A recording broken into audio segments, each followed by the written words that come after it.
Hey guys, today I'm going to talk about how I made my latest custom Super Mario Bros. Wonder level, which is called Mirage Mesa.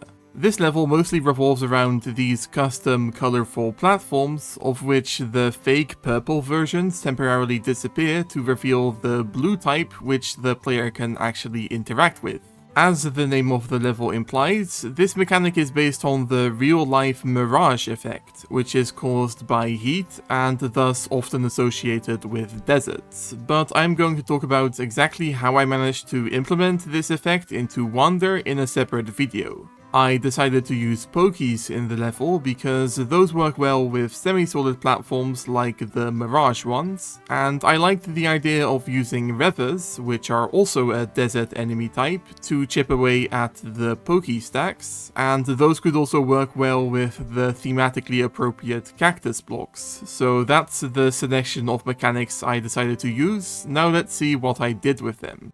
The big thing about the process of creating this level for me was the fact that, thanks to the release of the Switch 2 and my recent focus on creating smaller level types, I hadn't made a full-scale Wonder level in over 3 months at the time. So whereas my goal with levels is usually to one-up whatever I made previously, in this case I was just hoping that I hadn't lost my touch as far as making these kinds of massive, intricate play areas. And honestly, I'm pretty happy with how this thing turned out, so it's all good.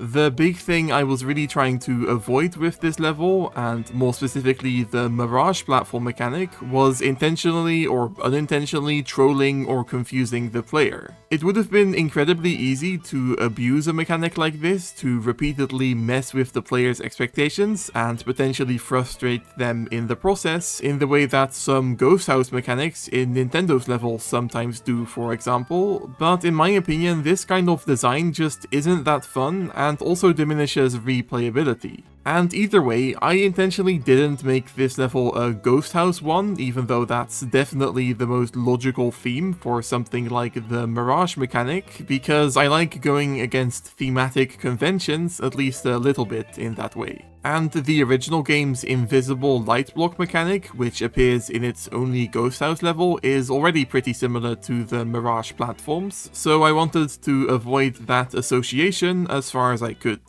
Revers are kinda weird, because like some other Wonder enemies, they're barely even enemies really. Their ability to damage the player is nowhere near as relevant as their ability to be launched by the player. This made using them in the level a bit of a challenge sometimes, because on the one hand I didn't want to spam the level with the pretty limited types of coin secrets or whatever that revers can trigger, but on the other hand, putting even a single rever in the level that didn't serve any purpose like that also would have been kinda odd, because at that point they're functionally just dry bones. This same dilemma is likely also why they weren't used much in the original game. Unlike a lot of Wonder's more interesting enemies, these guys aren't really that interesting as actual enemies, they're basically just a gimmick. In the case of this level, that actually ended up being kinda perfect though, because to make up for that, pokies are basically exclusively enemies and can't serve much of a mechanical purpose besides that. As someone who modded New Super Mario Bros. U for the better part of a decade, it is kinda frustrating how much more limited pokies are in Wonder. In NSMBU, their size is extremely customizable, and they can also be placed on ceilings, but in Wonder they have a more limited height range and can only stand upright. It's no wonder, therefore, that their usage in the original game is really unmemorable, in my opinion. I guess something unique about pokies in the context of my custom Wonder level is that they're one of the first central mechanics I've now used in multiple levels, since I used reskinned snow pokies in one of my earliest Wonder stages. Not only, as I've talked about before, am I not opposed to reusing enemies or mechanics like this so long as they appear in a very different context, but I also don't really like that snow level anymore, so I doubt I'll be releasing that one. Something unique about the Mirage platform mechanic is that it completely relies on the player's perception. In terms of objective level structure, an invisible platform functions the same as a visible one, and a fake platform without collision might as well not exist at all. So in that sense, apart from the enemies, this level would have been entirely static. This is why quite early on during the level creation process, I decided the level would also feature pulleys that can move the platforms around, introducing a more dynamic element into the existing pool of mechanics. Although I've used pulleys in many levels before this, they've never been one of my level's central mechanics, so it was fun getting to use them repeatedly. Similarly, I also wasn't really expecting to come up with as many setups for the cactus blocks as I ended up doing. These things are obviously just carbon copies of the pumpkins or wooden crates or other similar mechanics that appear throughout Wonder, but I feel like I managed to integrate them pretty naturally regardless. Unlike those other variations, the cacti don't come in different shapes and sizes. I considered making custom reshaped cactus blocks myself to remedy this, but I ended up deciding that keeping the single format would be a fun challenge to work around, and would also not remove basically the only unique element of this type of destroyable block compared to the others. My plan for the overall structure of this level changed quite a bit during development. First of all, as is pretty common for my levels, I wasn't planning on this one being as ridiculously long as it ended up turning out. The sweet spot for Wonder level length is around 5 minutes, I'd say. So although I like pretty much every section I came up with for this one, the fact that it takes more than 7 minutes to beat is kinda bad. It's interesting because making this level actually didn't take as long as it has for some of my shorter levels. I have around 10 hours of time-lapse footage for this level, whereas I've had closer to 15 for some others. I suppose this goes to show that this level is filled with setups that didn't necessarily take that long to make, but do require a lot of time to play through in-game. Around this point of the process, I had a pretty good idea for what I wanted the last third of the level to be, but I kept coming up with more and more sections that built up to that final stretch, which ballooned the size of the middle third of the level far beyond what I'd intended. This is also what led to this level's originally pretty awkward collectible distribution, since at one point there would have been a huge gap between the first and second purple 10 coins. I ended up resolving this later down the line by sneaking a bonus room for the second purple 10 coin into an earlier section, but we're getting ahead of ourselves now.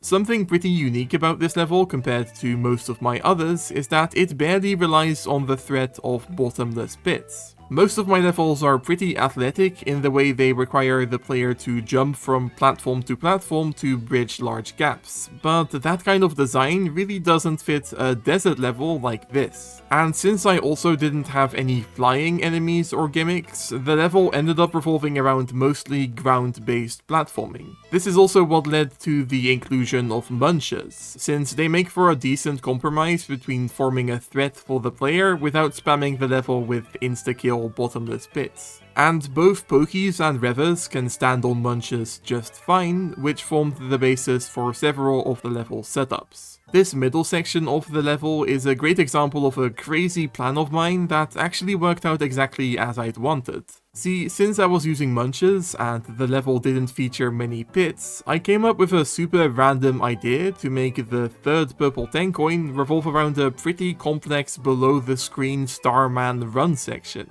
Usually my collectibles require the player to perform tricky platforming or to solve a puzzle, so this kind of purely fun section is out of the ordinary for me, which is what made it all the more appealing. The most complex part of this setup was definitely making the camera work with it. As I believe I've droned on about in several videos at this point, Wonder has a very complicated and often quite finicky camera system that allows for a great many things, but is also really hard to work with at times. Since this Starman bonus section would require the camera to temporarily pan down below the normal level border, the tricky part was making it to where the camera wouldn't stay that way once the player moved back out of the section. Because having the camera awkwardly get stuck a few blocks below its intended position after this part would have looked really bad. I ended up doing this not by using the game's usual camera area signal system, but by basically manually auto-scrolling the camera's vertical alignment whenever the player enters or leaves the below the screen section. This means the transition turned out very smooth, and also guarantees the camera snaps back to its normal position once the player moves on. So that was the section for the third purple 10 coin, but as I started working on it, I was intending for that to be the second coin instead. After realizing just how long the level was dragging on for, however, I changed my mind, and as I mentioned earlier, went back and added a bonus room for the actual second purple 10 coin earlier in the level. This is where I was planning on making the interaction between Revers and Pokies take center stage, with the goal of the bonus room being to defeat one or two Pokies by making Revers repeatedly run into them. But this really didn't turn out to be as fun of a section as I was hoping it would be, so actually after I was done recording this time-lapse, I went back and slightly changed the bonus room by making it revolve around activating Wonder Buds instead of defeating Pokies. This is also one of the many sections throughout the level where the inclusion of the Mirage platforms felt more like a random gimmick that doesn't really impact much, as opposed to an actual integrated feature. And in general, that is sort of how I started feeling about the mechanic as a whole as time went on. Many of the level sections would play exactly the same with or without the fading platform trickery. Like some other Wonder mechanics, these were really just a visual spectacle most of the time. And speaking of which, that's also sort of how I feel about the level's Wonder effect. One of the biggest concerns surrounding the idea of making custom Wonder levels to me from the very beginning has been the fact that players are unlikely to feel a sense of, well, wonder when playing levels that reuse mechanics and Wonder effects from the original game, especially since there really aren't more than a couple dozen Wonder effects to choose from. This is why, whenever possible, I prioritized coming up with new Wonder effects as opposed to reusing old ones. And with this level's central gimmick being custom and very customizable, I had no excuse not to make the level's Wonder effect revolve around the Mirage platforms as well. But the problem with this is that I really couldn't come up with anything super interesting, in my opinion. I ended up settling on having the blue Mirage platforms repeatedly flash on for a brief time and then off for a couple of seconds throughout the duration of the effect. This basically means the section is all about either guessing at where the floor is or waiting around for a bit to see for certain, neither of which is honestly that interesting. However, the nice thing about the looseness of this gimmick is that I could basically just keep going with the level's normal set of mechanics, meaning I could still bring the level to a satisfying conclusion even if the underlying gimmick of this section isn't really that interesting. And again, like I mentioned earlier in this video, my goal with the Mirage blocks was never to troll the player. So for the most part, even their usage in this Wonder effect isn't supposed to confuse the player, it's just supposed to make this section a bit more of a puzzle to play through. Apart from the earlier wacky Starman section, this is also the only part of the level that features a bit of verticality, which I think subtly adds to the feeling of specialness that any Wonder effect is supposed to evoke, and also allowed me to do some more interesting stuff with the specific setups. For example, the final part of the Wonder effect section revolves around a barrage of Mirage blocks that push the player up whilst your goal is to get down, which isn't super mechanically cohesive with the rest of the level setups, but I think that's fine for a part of a Wonder effect. Aesthetically, I considered changing the Mirage platforms to look different during the Wonder effect, since they already work differently. However, honestly, as tends to happen towards the end of the creation process of just about anything for me, at this point I just wanted to get the level over with already, so I didn't feel like making more new assets. At least I got lucky with the Wonder palette I chose, because some of the original game's World 4 levels feature Wonder effects with these floating question marks in the background, which fit perfectly with the question mark motif of the Mirage platforms and other elements throughout this level, not to mention the appropriate blue and purple lighting. As usual, I didn't put too much effort into the version of the final stretch of the level you play through if you don't activate the Wonder effect, but in this case that's totally fine I think, since doing this also skips the entire vertical part of the section, so it's really quite short. The final challenge, not of the level itself, but of making this level, was dealing with both the actor limit and the link limit at the same time. I've talked about both of these separately before in previous videos, but this is the first time I encountered both at the same time. Thankfully, I managed to get around both scot-free in this case, because I could just barely stay under both limits by reworking some culling areas and deleting some useless background actors and that kind of stuff, though it was extremely close. During the process of adding decorations to the level, which is something I always do at the end of development, I realized that the level's second half had ended up being more than twice as long as its first half. My levels are often a bit lopsided in that way, but never to this extent. So after I was done recording the time-lapse, I decided to fix this not by moving the checkpoint, but by adding a second one just before the wonder effect. This means the last third of the level is now hilariously short if you don't pick up the Wonder Flower, but that's also the case in a few levels in the original game that feature multiple checkpoints, so I think that's okay. As usual, I also added in the level stalking flowers off camera, and once I'd done that, the level was finished, so now let's go check it out in-game. Okay, and here we are. So obviously the main purpose of the very start here was to introduce the Mirage platforms, and especially the fact that the purple platforms aren't solid and the blue ones are. But there's also already this little weather secret here, where this guy can run into the cacti that you start the level on, and that gives you some coins, so that's very nice. And then we also have the pokies, so we basically have all of the main mechanics introduced. And yeah, I guess at first seeing that floating pokey there might look a bit weird, but as the level's mechanics progress, I think that becomes more and more normal with the type of stuff you'll see in this level. And yeah, in this section here, the main idea was that I wanted to have some kind of setup with the Rever that actually required some thought, and wasn't just like you launch the Rever in one direction and that's it. So brilliantly, I came up with the idea of launching the Rever twice. Wow, that's amazing. And you actually have to wait around for a while to get this guy to respawn. And I can launch him over to the left. There we go. And that then triggers this propeller flower. And now we can go to the bonus room for the first purple 10 coin. And this thing here is really simple. I suppose it introduces these Mirage blocks as opposed to the platforms. And yeah, you can just wall jump up here. It's not really anything super interesting, but I suppose it's fine, and it reinforces the Mirage whole like gimmick and whatnot, so I think it's okay. Then here you can do a variety of things, but you can, for example, launch the Rever in that direction, and you could have gotten up here without doing that wall jump like that if you hadn't done that, so you could have climbed the cacti blocks. But also, I guess if I go over to the left here, you can see that you can also actually go on top of the screen to get to that same section. Though there's no reason for us to do that currently, because I've already hit the Wonder Bud. And yeah, here then I guess this would be the introduction of the Mirage blocks if you hadn't gone to the bonus room. And yeah, at this point in the level design process, like I talked about, I wanted to do something a bit more dynamic, so that's how we ended up with the pulleys, which end up becoming more and more of a focus as the level goes on.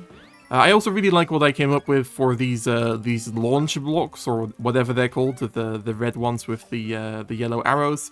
We'll be seeing more of those later on. And oh, actually, yeah, like right there. And I actually really like how I managed to sort of subtly make that a tertiary mechanic in the level. For example, here this thing is going to hit the invisible block like that, and that's really really unique. And then this here is kind of an example of what I said I didn't want to do with the Mirage blocks, which is sort of trolling the player. But obviously, in this case, with it being a completely safe section where you couldn't like take damage or anything, I think that's fine. And then here you can once again launch a Rever at some cacti blocks. It's not that interesting, but I think it's fine. And if I hadn't had the elephant suit, or if I hadn't launched that Rever, another way to deal with that section would have been to ground pound and like sort of avoid the pokey at the same time, which is what you're intended to do if you if you don't have the elephant suit or anything like that. And this is the bonus room I added sort of in the middle of working on the level after I'd already designed this section. And this really isn't anything super special. The idea is that you hit the different Wonder Buds with the Revers, and I actually missed one there.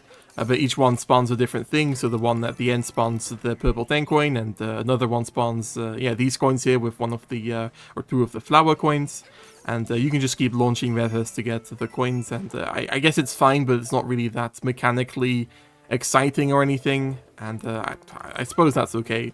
I do really like this little setup here with the Mirage platforms like that. And then here, yeah, like I talked about, I did something a bit more interesting with the launch blocks, where you can get a power-up, and also if you pay close attention, you can see that you have to hit this block on the edge, and then you can actually get a 1-up. And yeah, this section here is really designed around sort of the crazy Starman section down below.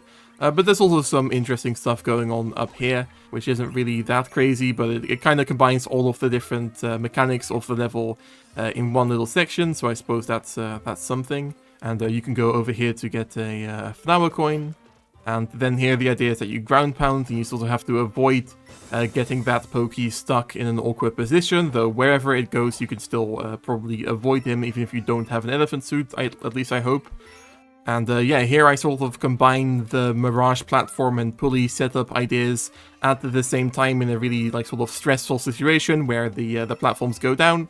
But that's really not too difficult to deal with. And also, of course, like I talked about, this entire section was really just an excuse to make this Starman run section, which runs below the other section, basically. And here you can see we're going to go below the screen into this crazy, like, I don't even know what I was going for there, but it works, and it's kind of crazy and fun in the way that a lot of Wonder stuff is. And as you can see, the camera here actually moves relatively smoothly in a way that it normally never really does in the original game, but it just perfectly follows the like curve of that section there, which makes it yeah, kind of work perfectly with the otherwise normal camera throughout the rest of the level. And yeah, now I guess all that's left is the Wonder Effect section. So once again we have an invisible Mirage platform there, and the goal is obviously to lift the Wonder Flower up so we can grab it like this. There we go. And like I talked about during the time-lapse, the Wonder Effect really isn't that crazy. It's just basically just some invisible platforms that periodically appear, which is, yeah, just not that interesting or anything, but I suppose it's okay. And I've seen some people talk about how it's actually very impressive, so I suppose I should be happy with it. But whatever, we can spawn some coins and whatnot, it's something. And then here I had the idea of making a giant sort of like pyramid structure out of the Mirage platforms, which looks kind of interesting. And obviously this pipe here is the one you'll go into if you hadn't triggered the Wonder Flower. And yeah, we can hit this final launch block, which once again has a very similar sort of setup with the Mirage blocks that block you from hitting it in most positions. And we can get some flower coins for that. And this section is one I'm not really super satisfied with, honestly, because the idea was that this whole section was going to lower down once you stopped pulling the pulley. But that didn't really work out, like the timing and whatnot, so I ended up just making it to where this semi-solid here doesn't go down all the way, which just feels kind of awkward and kind of pointless. But whatever, not every idea I come up with works out perfectly, I suppose. Though I actually do really like what they came up with for this section here, which I sort of thought of on the fly, which is this, yeah, kind of crazy Mirage block maze, where I guess I did sort of try to troll the players here a bit with the coin placement sometimes being a bit misleading, and yeah, we followed some Wonder Buds there that gave us another 1-up. Now the final goal of the Wonder effect here is to go down with these platforms, which push you back up, which can be a bit annoying. But there we go, there's the end of the Wonder section. And this is the part of the level you would also return to if you hadn't triggered the Wonder Flower, and now we just have one final little staircase set up. And the alignment of this Pokey here can actually be a bit annoying sometimes, it doesn't always work out. But yeah, before we're done with this video, I guess I should also show the non-Wonder version of that earlier section, so let's do that right now. Okay, and here we are. So yeah, we can just ignore the Wonder Flower there and instead keep going. And as you can see, this stuff here really, it's mostly just the same, but without the disappearing semi-solids. They're just there permanently. I do like what I did there with that elephant suit in that hidden block there. That's actually the same hidden block that you can activate during the Wonder effect.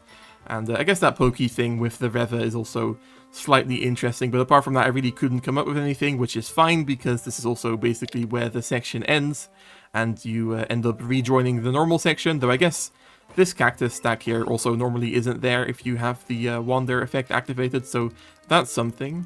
But yeah guys, that's gonna do it for this video, so if you enjoyed, please consider leaving a like or subscribing or whatever. I also have a Discord server linked in the description, and in case you want to watch these videos early, you can sign up for a YouTube channel membership. But thank you guys so much for watching, and bye bye!